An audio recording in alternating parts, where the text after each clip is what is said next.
10 నిమిషాలు దేవుడి వాక్యాన్ని పంచుకుంటారు.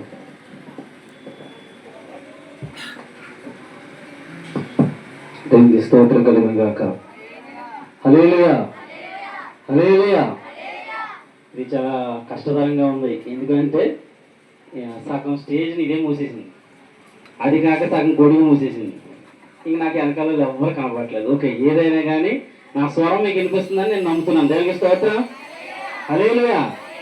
వెనకాల వారు మరి మీరు ఇది మాకు సంబంధం కాదు అని వారు ఎవ్వరు ఉండద్దు. ఇది అందరిది ఫంక్షన్ ఇది, ఓకేనా?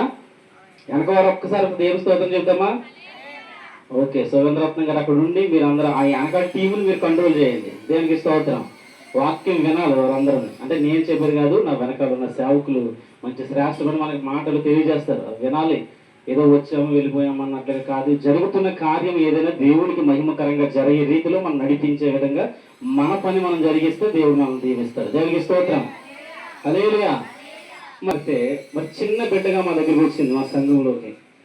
ఆ చిన్న బిడ్డగా ఉన్నప్పుడు ఆ తల్లి వారిని ఎంతగానో ప్రేమగా వారిని దేవుని సన్నిధిలో నడిపిస్తూ ఉండేది. ప్రతి ఆదివారం సండే స్కూల్ కానివ్వండి, ప్రతి ఆరాధనకి ఆమెతో పాటు తీసుకురానివ్వడం, అలాగా దేవునిలోనే ప్రతినిత్యము ఆమె ఎదుగుతూ ఉండేది.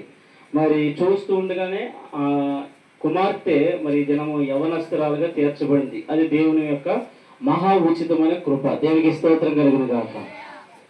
ఈరోజు బైబిల్ గ్రంథం నుంచి ఒక మాటను మీకు ముందుంచి మరి నేను నా మాటలు ముగించిన సేవకులకి వాళ్ళని ఆశపడుతూ ఉన్నాను.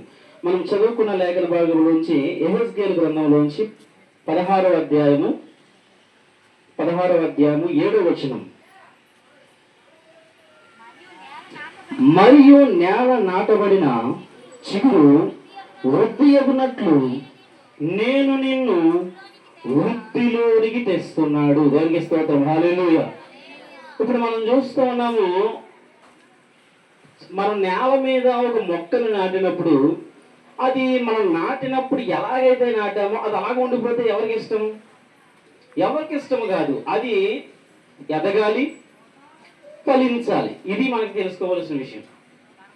ఆ వృక్షము అది మనము చిగురుని ఎప్పుడైతే నాటుతున్నామో అది చిగురుగా ఉండిపోకుండా అది మహావృక్షంగా మార్చబడి అది ఫలించేదిగా మార్చబడము ప్రతి ఒక్క ఆలోచనతో మనం ఆ చిగురు నాటుతూ ఉంటాం.